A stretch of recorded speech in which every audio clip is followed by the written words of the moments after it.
Yeah, I got it. Article 12 is to amend Article 9 of the 2020 Spring Town Meeting, expand scope of Lynch School, and Article 13 is to appropriate money for cost of the Lynch Elementary School construction. On behalf of the proponent, which is the EFPBC and the school committee, we have Mr. Chris Nixon, who is a member of both. We'll be joining him as well will be Charlie Hay of Tappy Architecture. Mr. Nixon. Thank you, Madam Moderator. Just looking up to see if our team has come into the room yet. I think they were gathered out in the common. Bear with me. So thank you. Good. Oh, we have Charlie here. Madam Moderator, with your permission of town meeting, may I introduce and ask to join us down here Charlie Hay of Tappy Architects, Andy Vo of our Owners Project Manager, and Jay Nardone, Winchester resident and chair of the EFPBC. Yep. Thank you very much. And thank you, town meeting. Good evening. As the moderator said, we have 16 minutes, so I'm going to do my best impression of the FedEx guy. So there's a lot to cover tonight. We're going to try to cover 5 years of history in 16 minutes. Much of this will be familiar to you, the early stuff, but it's clear to me from this fall town meeting, we have a lot of new members who've asked a lot of great questions about some foundational matters and other articles, so we are going to cover some history here. I do not have a PowerPoint for my piece. I'm using our project website. You can find it at lynch2025.com. If I go too fast tonight, feel free to visit the website and revisit this yourselves. On the home page, you will discover some key facts and figures about what we propose for the new Lynch. It's a little over 100,000 square feet, a 3-story building to replace the existing. We're always going to keep updates on the home page about what's new, what's coming up, what have we recently accomplished. So you'll see an announcement right before you about our discussion tonight. And it's a good place to go if you have questions about the project and what we've been up to for over a year and a half.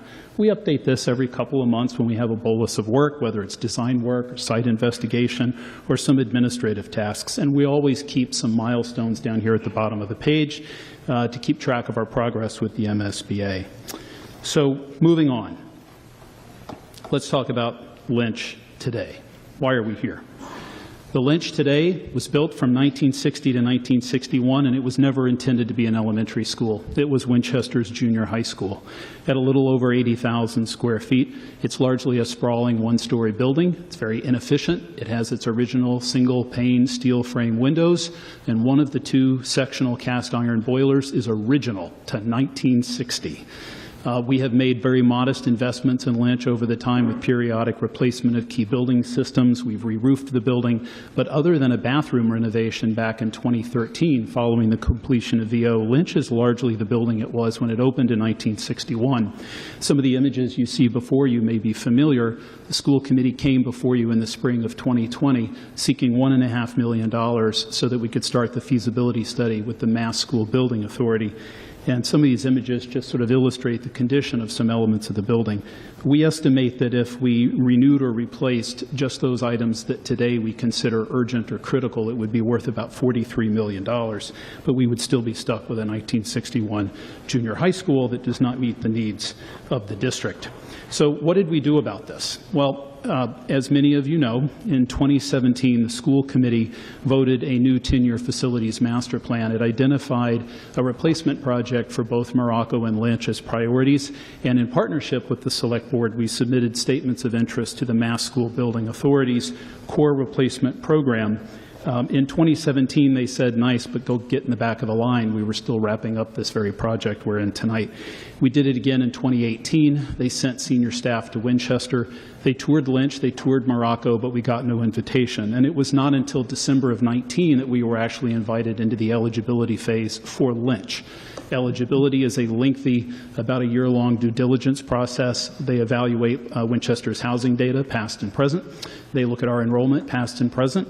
They look carefully at the building itself, and we begin to develop kind of a conceptual educational program. So what matters about the MSBA, and why would we even work with them? We've worked with them before on 2 key projects, including Winchester High School. The relationship is fundamentally a financial one. When you're accepted into the core replacement program and you're successful at the ballot box getting voter support, these partnerships come with significant financial reimbursement. On the Vincent Owen project from 2011 to 2013, we got a $10 million facilities grant, and for our magnificent Winchester High School, we got a $44 million facilities grant. For the Lynch project, we have negotiated a little over a $17 million grant, so we're very pleased about that. So as I said, we were ultimately invited into the feasibility study process, and that requires that we build a team. So the Mass School Building Authority's designer selection panel chose TAPE Architects as our architect for the new Lynch. We're very pleased about that. TAPE is familiar with Winchester. Charlie and his team were the architects for the Vincent Owen project, and Ambrose as well. Charlie's team is very experienced and diverse. They have a number of engineers and sub-consultants that they bring with them with a tremendous amount of K-12 experience. In addition to this, the MSBA requires that we partner with an OPM, or Owner's Project Manager, and that's Hill International. Andy Vo in front of me is the project manager. They're very helpful for us as we kind of navigate this process with the MSBA, and they really help us kind of communicate with them and meet all their many requirements. On our side, on the owner's side, though, there's another important partner, and that's the EFPBC. That's your Educational Facilities Planning and Building Committee. The committee's been around for probably 20 years now or more. Bob Deering will correct me if I'm not close. Many of these members have been on the committee for over a decade. It's a great group of people. We've got architects, engineers, project managers, developers, attorneys with design and construction expertise, disability access specialists, and everybody really sort of brings that to bear. So then with that project team in place, we did begin the feasibility study since you supported that initial funding request in the spring of 20. The feasibility study scope, and it's very prescriptive on the part of the MSBA, actually requires every district, including Winchester, to develop multiple options. So in the case of Lynch, we did evaluate a renovation and addition onto the existing building, a partial demolition and new build expansion similar to Winchester High School, a new freestanding school like VO. And we had to explore multiple site options in each instance and multiple phasing options.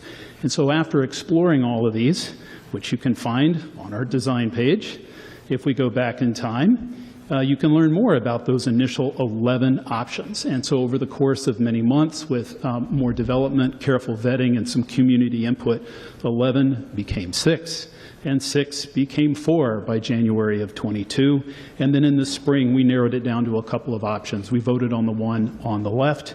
And as you know, the MSBA supported that and invited us into the schematic design phase, which we've just now wrapped up. And so the development of this scheme on the left is really the basis of Article 12 and Article 13 that you have tonight. The site, which I'm assuming many of you are familiar with, I'm going to quote our chair, Jay Nardone. He said wisely one day that the Lynch School site is both the largest and most restricted one we've ever had to work with. It's about 18 acres. It's mostly wooded, subject to flooding, and of course we've got 2 separate unconnected vehicular access points on either side servicing neighborhoods. We've got wetlands on site. Horn Pond Brook connects to the Aberjona River, and it abuts the property.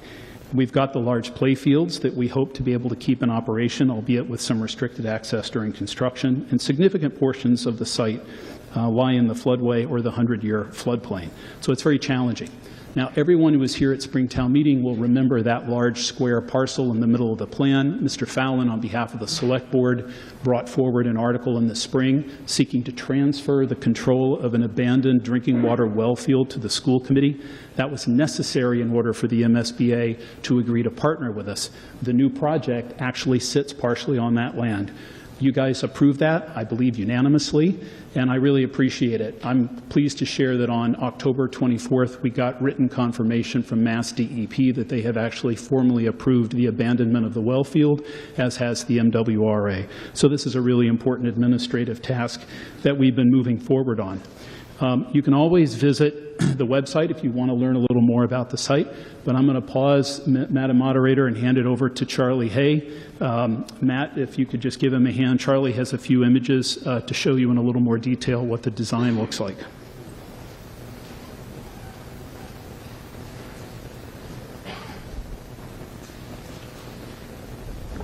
You can back. If you like. Thank you. Oh, good. Thank you, Chris, and thank you, Madam Moderator and town meeting members. I'm pleased to be here this evening. I will go quickly through kind of the design of the preferred option. You've seen a few of the images with Chris showing you, but here's an aerial view. This should be familiar to almost all of you in terms of how that site is organized with the fields to the north, and the building is proposed to be right north of the existing lynch, and where the existing lynch is now becomes both play area, and it becomes pick-up and drop-off, and it becomes parking. And as Chris said, it's a very complicated site, technically. We think we've done a good job of trying to organize the site relative to the constraints. It will be a very sustainable building, which is really exciting.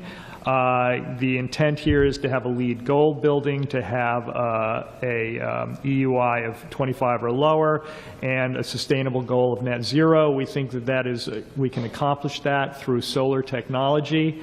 It will certainly be the most sustainable school in the community, and we really look forward to realizing that. These are plans of the building. I really can't take the time to share with you all the details of it. Suffice it to say, the first floor is kind of an early learning center. This will have the entire pre-kindergarten program for the district, so it will have its own separate entrance and administration. Kindergarten will also be on that floor, but it will also be, like many of your schools, a public building with community use, with parents entering. So there will be a large lobby that you can access the gym and the cafeteria, and in fact, you can also access the second floor, art and media center. So hopefully it will get a lot of community use on evenings and weekends. The second floor becomes kind of a lower elementary level. It will have grades 1 and 2 and 3. We're trying to organize the building into kind of teams with their own identity. And then the upper floor will be, the top floor will be the upper elementary grades, 4 and 5, 5 having a kind of unique, almost academy feel to it as those students move from elementary level to middle school. These are kind of early massing studies, and it's important to say that while these images may look fairly polished, we're still in an early design phase here. It will become much more developed as we move forward, but that's looking from the air at the south side of the building. You can see the large play area in the center. As Chris mentioned, we continue to have vehicular access from both sides, so those are on the right and the left, with the soccer fields to the north. You can see the soccer fields in this image, which is looking towards the building from the north, looking south. You can see the gym on the right and the classroom wing on the left. And this really begins to unify the site in a way it hasn't been unified before, where you can really fully access these recreational play fields for school use during the school day, as well as for community use on evenings and weekends. Here's a couple of pictures of the lobby. The lobby will truly be a public space. It will connect the upper floor to the lower floor. It will have places for kids to perch. And as you move up, you begin to see the upper grades in the access to the upper grades in these images. But the idea is to have a building that is full of light, that is full of color, that has wayfinding around graphics, that actually has kind of spaces to pull out students and work in wide corridors, and is really an engaging place to learn. As for schedule, the intent is, if town meeting elects to move forward with the project, that the design phase would occur in essentially the first 2/3 or 3/4 of 2023. We would bid this project next fall, and construction would start at the latest by the beginning of '24, with the intention of having students back in the Lynch by the beginning of school in 2025. And that means students will be relocated off-site during construction. and the intent is to have those students located at the Parkhurst School. They would be moving there, if all goes well, in the fall of next year, the beginning of next year's school day. So I think that's, Chris, my full presentation. Thank you very much for your time.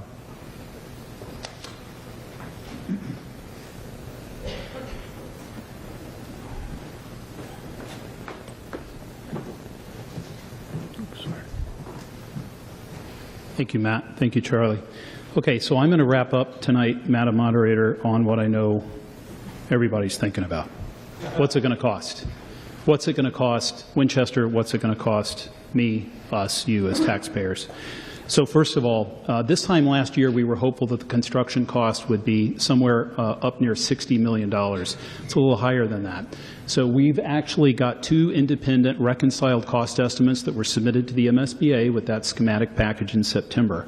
The construction cost estimate for the building that Charlie just described to you is $65.4 million. A couple of important points. That includes a 10% design contingency. That is included in that number. But as you see below, we're getting to a much larger project budget, $94.5 million. How is that possible? I'm about to tell you. But we're also expecting an MSBA facilities grant of between $17.1 to $17.4 million. That just depends on how some of the contingency items play out in the project. If we spend every nickel of the project budget, we will get the MSBA reimbursement, and so we estimate a net not to exceed of between $76 and $77 million. With much credit to EFPBC members that came along before me, we've got a really good track record of bringing projects in on schedule and under budget, so my fingers are crossed. The net residential tax impact for something of this scale is estimated at just under $55 per $100,000 of assessed value.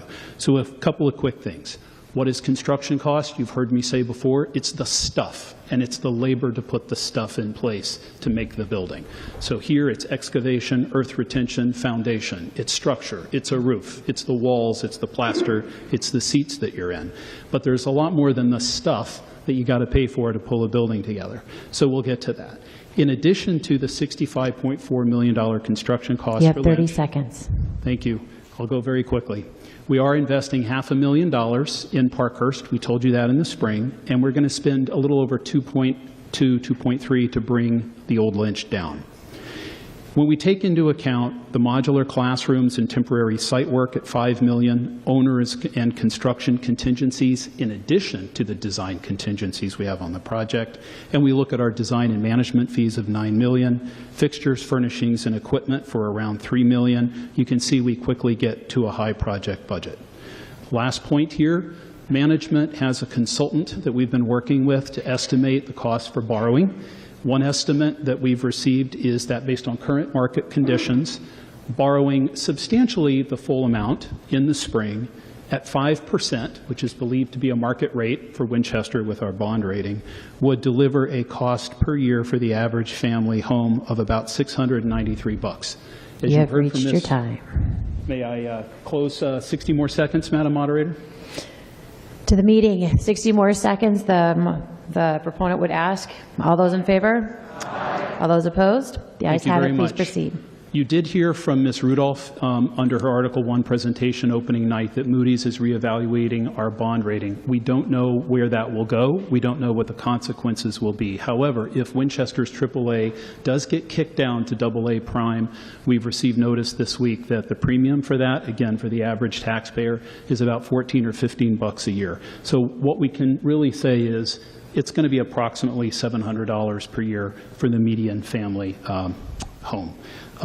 With that, I'm done. I'm happy to bring up, Madam Moderator, the article for Article 12 and clarify for the meeting that what we're asking under Article 12 is your permission to basically redefine the scope that you approved in September of 20 when you gave us $1.5 million for feasibility.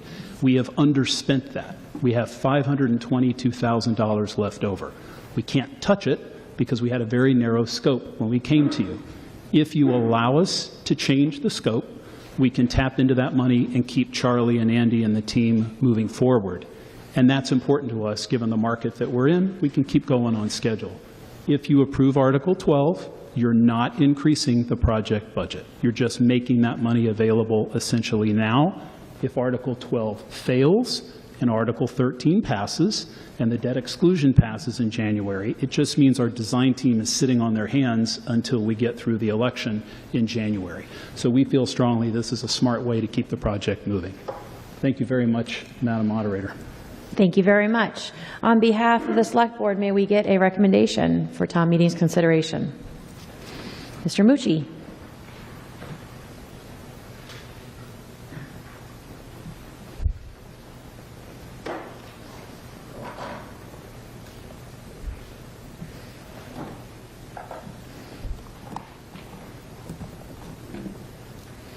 This is the recommendation on both 12 and 13, correct? Thank you.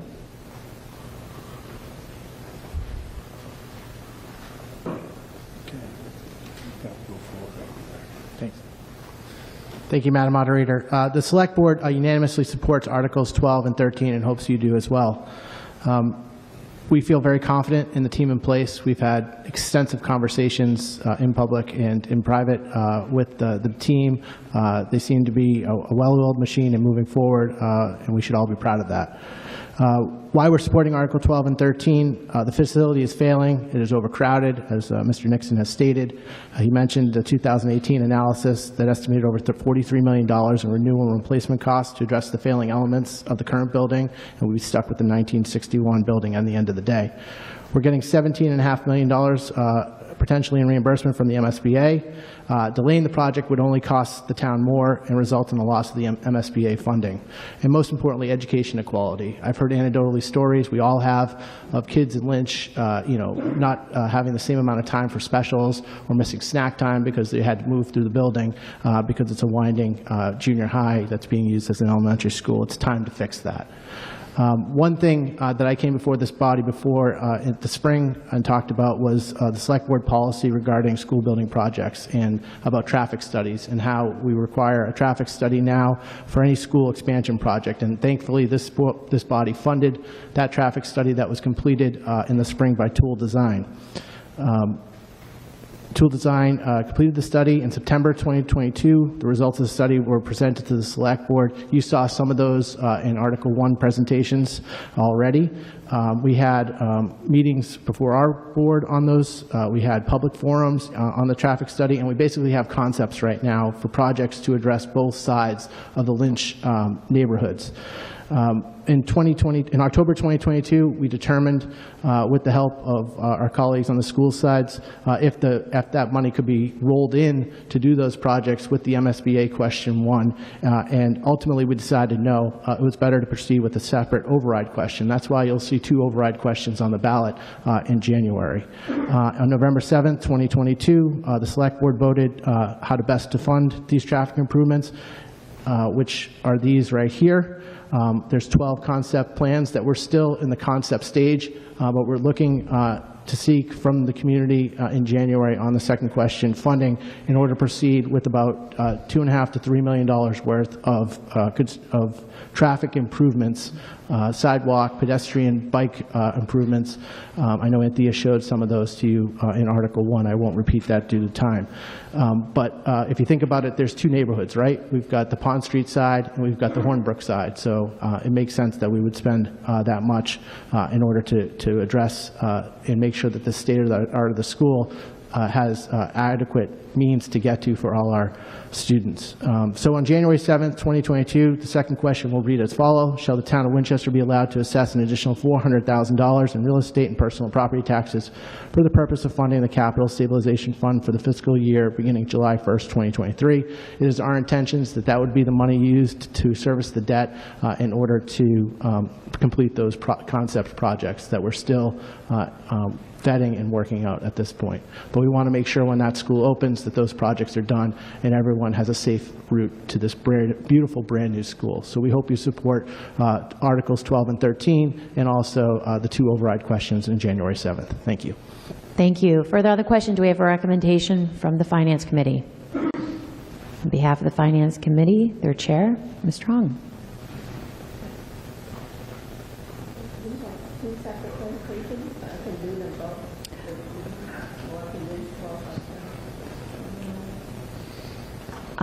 Why don't we do them back to back?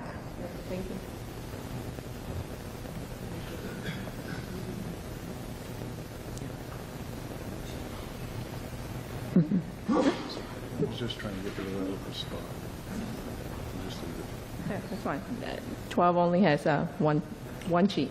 So the Finance Committee voted unanimous favorable action on Article 12. Lynch is very important. The pros, it allows final design to proceed with the already appropriated funds that was left over. And then without Article 12, you have to wait for the outcome in January of the vote. The expectation is 2 months savings, mean it'll be 2 months earlier to do design. And then the only con is that it's spent, hopefully this is not an issue if for some reason the vote is an issue in January, but we don't think that's the case. So it was favorable, unanimous favorable action for Article 12. And then have to open up Article 13.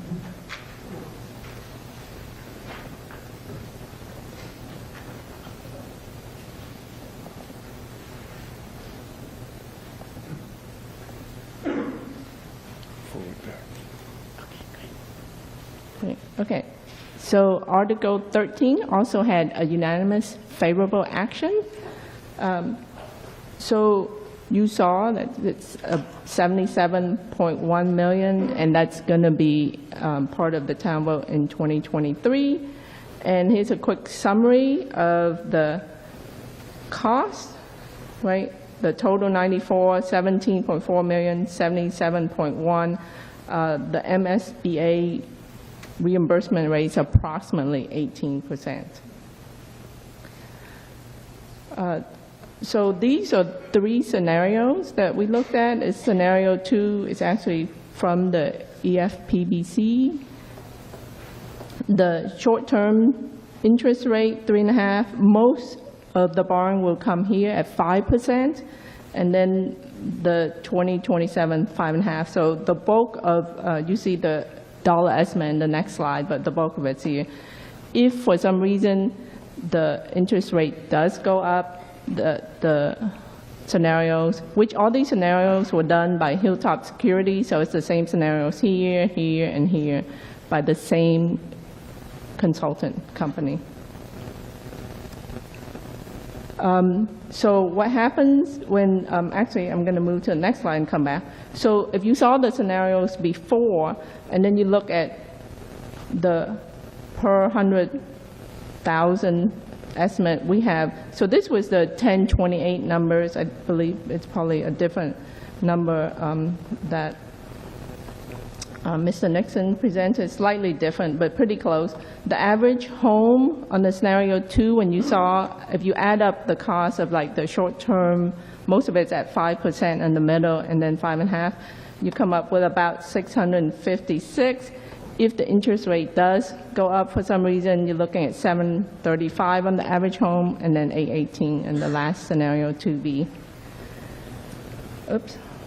Here. And then this slide kind of summarizes what's going on in terms of the whole town debt service. We're sitting about 146 million at the end of FY23.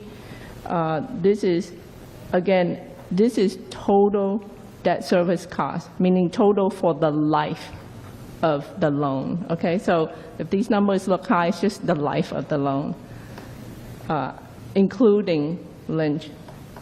And then the annual debt service is what we pay in interest and principal annually. That's why these numbers are a lot lower.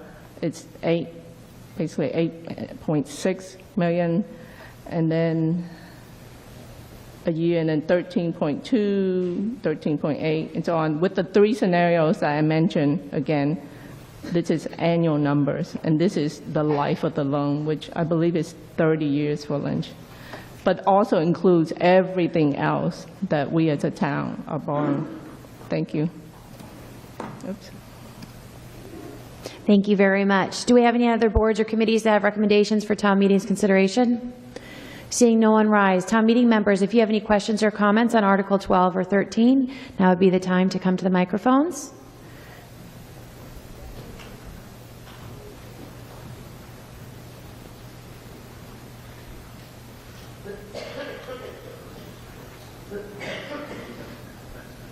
Would whichever way you prefer.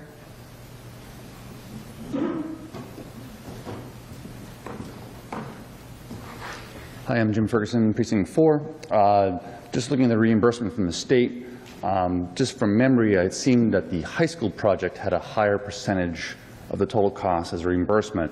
Could I have an explanation about the process or the explanation from the state, and what is it, the same percentage, lower percentage as the high school project was, and why is it different? And just a little more background on that. Thank you. On behalf of the school committee and the EFPBC, Mr. Nixon, could you provide us some information on the difference in the reimbursement percentage between the high school and what is being provided here for the Lynch Elementary School? I'm happy to. Thank you very much for the question. I'm glad you asked it because we also wanted to clarify the language in Article 13 references, I think it's a 36.21% reimbursement of eligible expenses.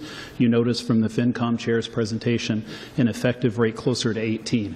I wish it were not so confusing. The MSBA requires us to present you the very language that's in Article 13. It is identical to the language you saw for the high school in VO. The only thing that's changed is the name of the project and the dollar values. Here's the issue. The MSBA has caps on reimbursement. For some elements like site costs, they'll only reimburse up to 8%. For other things, they'll reimburse only to dollar values. They will reimburse for some elements, but only up to a certain square footage.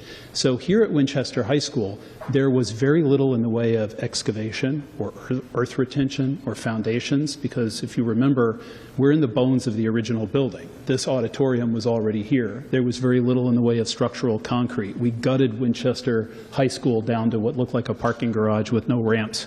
So we just saved a lot in the way of construction there. So I guess that'd be my partial answer. Reimbursement rates vary wildly project to project. The MSBA also, Madam Moderator, takes into account something they call a community's wealth factor. So if you do read the papers, you know that at communities, I think the Goodyear School up by Montvale in Washington, when it was built in 2008, I think Woburn had a reimbursement rate closer to 60 or 70%.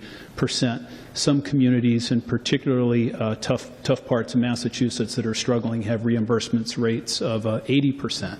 There are communities that get reimbursements lower than ours, so they evaluate it on a case-by-case basis. My last point, if I may, Madam Moderator, is that although even the MSBA is aware that we're in an unusual time with escalating construction costs and everything else, it seems, these days. So the MSBA actually took an unprecedented step at their meeting on October 26th. They voted to suspend their accelerated repair program, something we've actually participated in the past. This is a program that helps districts replace roofs quickly, windows quickly, boilers quickly. They have suspended that program to basically unencumber an additional $76 million that would have gone to those projects. They've made that decision so that they can be sure they have money available to support districts like Winchester, because their top priority are these core replacement projects. Thank you very much. Further on the question? Roger Wilson, Precinct 1. Madam Moderator, through you to the proponents, when the the related traffic study was presented, it was unclear whether there was going to be a pedestrian, separate pedestrian bridge over Horn Pond, and the traffic consultant said that it was not included in their traffic concept because they thought it was going to be part of the site, part of the school site. So my question is, has that been resolved, and is there now a footbridge for students coming in that way? To the EFPBC and the Select Board, Mr. Nixon, could you provide some information to town meeting regarding the pedestrian bridge that was proposed over Horn Pond Brook? Members of the EFPBC will tell you it's probably my favorite element of the project because I've been pushing for it from day one. But yes, it is in the project. It was originally envisioned as an ad alternate. Tool Design, who's working with the Select Board, did indicate how important it would be. Our town manager and town engineer agrees. That bridge on that side of the site that Mr. Wilson is referring to over Horn Pond Brook today includes a small sidewalk. But because we're moving the new Lynch from south to north, there's no way for students walking to school to get to the building without crossing cars. So our vision, if you will, Mr. Wilson and Madam Moderator, is to build something akin to the footbridge that you may be familiar with down by the Ginn Playground. It's a timber bridge. There will be a lot for our design team to discuss and work through with Concom for obvious reasons, but we're excited to say that is indeed part of the project. Thank you very much. Further on the question? Sure. Mike Galvin, Precinct 2. First, I just want to say I want to thank Chris and his team. The website is fantastic. I think it was great you had the link to the presentation, and that was great.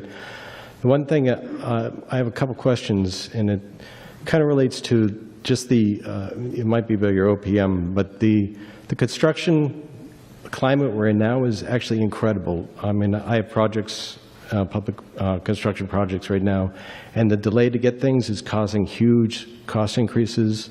I mean, we just tried to get a manhole on a project. We have a 20-week wait, a transformer's a year wait, generators like 8 months to 12 months. So right now, it's kind of specifically a bad time. And I know that Stoneham is doing their high school, and they're in the midst of that, and they're having incredible problems with that project. And I hear a lot of the other MSBA projects are having similar problems. And I just wonder if there's any way, it seems like time might be on our side if we can delay the actual bidding.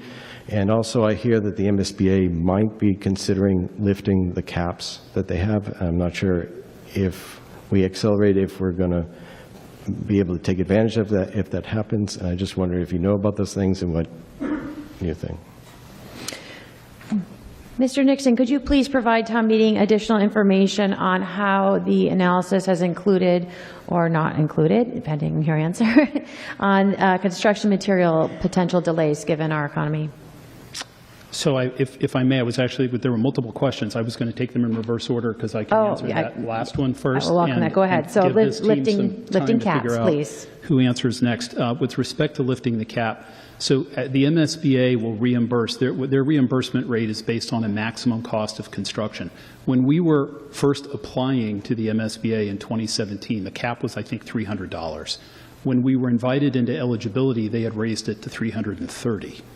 And then before they actually approved the project scope and budget agreement, they raised it to $360. So this is all good news, but we can't build Lynch for $360 a square foot. So Mr. Galvin is quite right. The board is having those discussions. In fact, that was part of the discussion the board had when they voted to suspend the accelerated repair program. They actually released a memo to districts a couple of weeks ago clarifying that while they are talking about raising the cap, in writing, they're saying that it would be for districts that are not yet under a project scope and budget agreement by, I think, December 19th or something. So on paper, that would exclude us. But I am aware there are conversations that are going on because the MSBA is seeing how bids are coming in. And there are some districts that are in a world of hurt right now because the projects are coming in over budget. As I indicated in my presentation, though, this project team has made some really conservative allowances in the way of contingencies to try to protect us against that. But, Madam Moderator, to Mr. Galvin's questions about, lead times and some long lead items, Mr. Nardone, Mr. Vo, Mr. Hay all have some insight into that. So Charlie raises his hand. Perhaps he could address that. It's a great question. Mr. Hay, on behalf of Tepe Architects. Thank you very much. So on the topic of lead times, Hill International did do an analysis of the schedule, and the view is that the amount of time we've allocated for the project should accommodate these issues around long lead times, and there is no doubt this is an issue. And Mr. Nardone knows this, lives this every day. Particularly around switchgear, around transformers, as you mentioned. There have also been issues around steel delivery.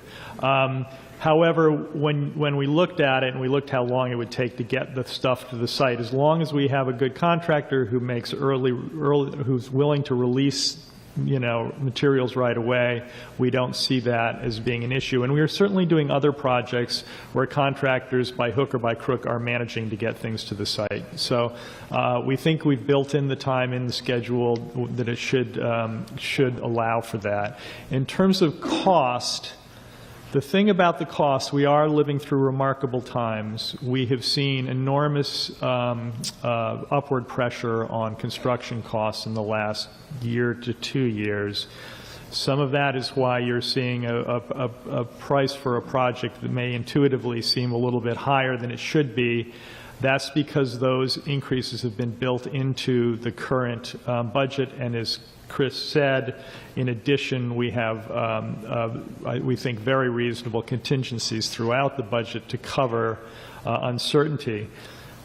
Postponing construction will not make the project less expensive. The fact of the matter is, annually, construction costs go up nationally, but go up in Massachusetts year upon year upon year. The precise amount, it may flatten, but we're not going to bend the curve backwards. So even if there's a less significant increase next year in construction costs, there will still be an increase in construction costs. And we can't predict what that is, but that's a real risk of waiting. And the common wisdom in the construction world is you wait, you pay more. And I don't think that's going to change. Construction costs will not drop. They may become less acute than they are right now, but they're not going to go away. So waiting won't help us in terms of construction costs, unfortunately, we don't think.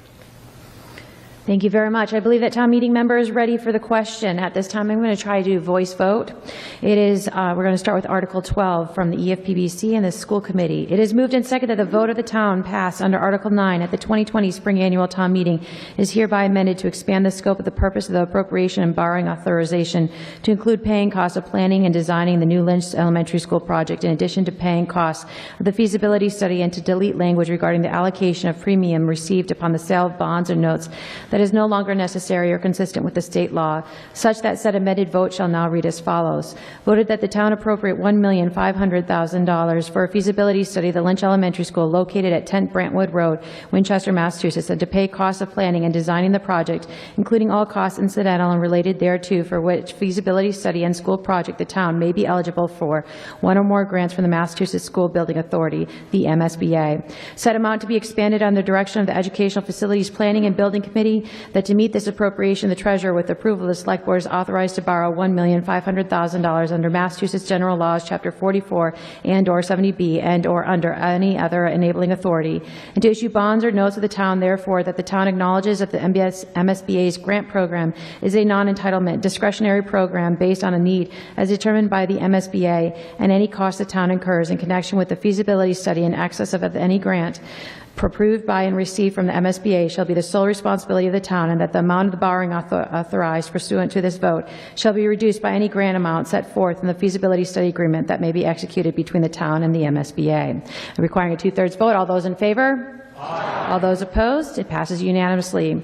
Moving on to Article 13.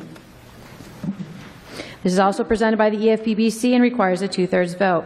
It is moved and seconded that $94,525,933 is appropriated to pay costs of the construction of a new Lynch Elementary School located at 10 Brantwood Road, Winchester, Massachusetts, including the payment of costs related to planning and designing the project, demolishing the existing building, equipping and furnishing the school, making site improvements, construction alterations, and improvements to the Parker School for the use as temporary educational swing space to accommodate the development of the project and all their costs incidental related to.